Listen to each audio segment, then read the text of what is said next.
Setting a Forest Service dig-in monument, it would be the same with any BLM monument as well, or private if that's what you're doing. Once you've determined the location for where it's supposed to go, which we've put it back using our original 1878 bearing trees, mark the spot and begin your digging. Depending on the length of your dig-in, most are standard 30s. We like to flare the bottom of ours, so it acts like a grappling hook once you set it. So you'll dig down to your desired depth.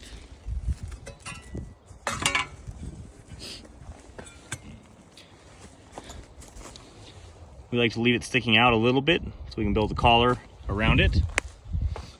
And now that we're at depth, we're going to go ahead and place our deep one at the base of the hole in the true corner position. Once we've got our spot marked, I like to just restake it out, get it down to 100th if possible. We're bouncing around about 100th, 200ths right now, give or take.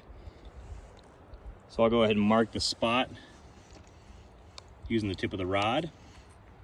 Give it a good push down. If you got soft dirt, it's really easy. If not, you want to use a dig bar, make you a nice hole down there. And that hole is where we're going to put our deep one magnet.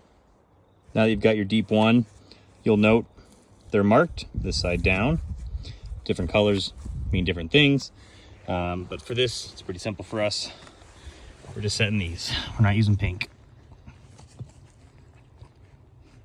Come to our previously marked hole, put it there, and you're going to want to use something to stamp it in the ground well. We got a 10-pound sledge, bring it over the top of it, seat it real nice.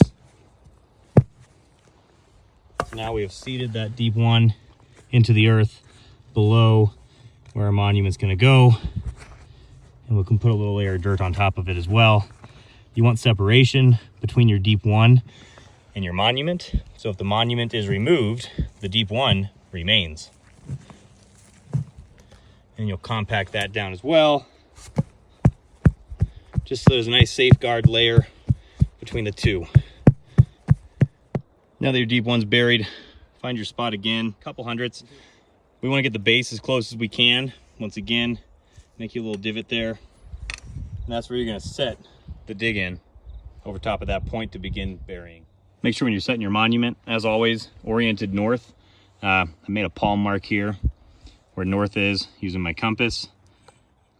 So we'll go ahead and rotate this. So that way it's oriented north. The gap between forest and service is your bottom marker. It's a good way to look at it. And you'll just kind of line that up to the best of your abilities on north.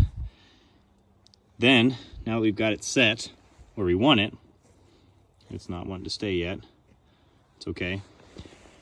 Your eye man's been gathering you rocks. You're gonna want to take a couple of baseball or smaller rocks and drop these in down here at the bottom. These are gonna help. All right, now we can add dirt and begin compacting. We'll add about 8 to 10 inches of dirt, compact it, and continue all the way up. Now that you've got your first layer tamped in, you'll want to go to the center of your cap and you're checking to make sure you're still on point. So once it makes its mind up here,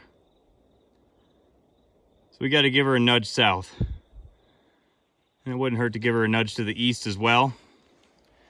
And now that we've only done one layer, you still have a little play to the monument, so we'll make that slight adjustment over to the southeast and then continue adding our dirt and compacting here. So again, hammers, the heavier the better. Make a great compacting tool for getting around and breaking all this dirt down. So you want to make sure your hole is wide enough to accept your sledgehammer as a compacting tool. They sell compactors, but everybody's got a hammer.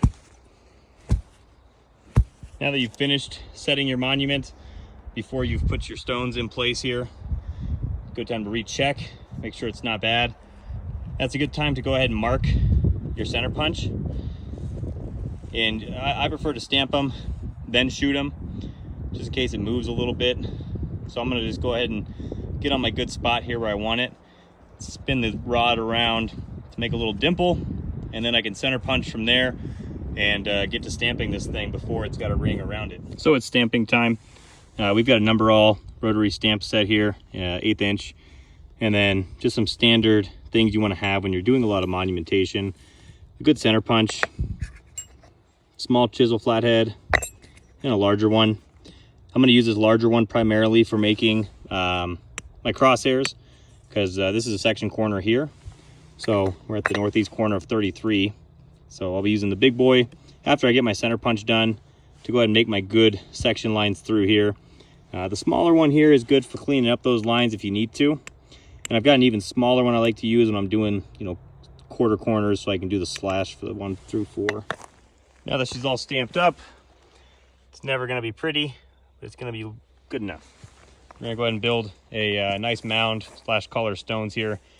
Our goal is anything above 24 inches. Anything above 30 is always better as well. And then we'll stick a post next to her, put our signs up.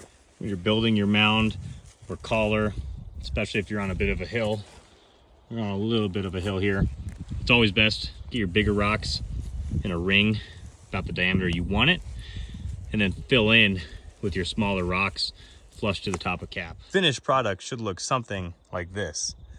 We are completely surrounded by the National Forest here, so there's no need for a property boundary sign to go on this post, simply a 54-9 LSM.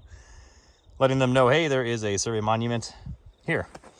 I've chosen to place it over to the east of the monument because there's a road that comes this way, and you're more likely to get eyes on the sign facing the road. But yeah, this is what you're looking for in your mound / collar, flush to cap, good and stout, because it needs to last for the next 100, 200 years.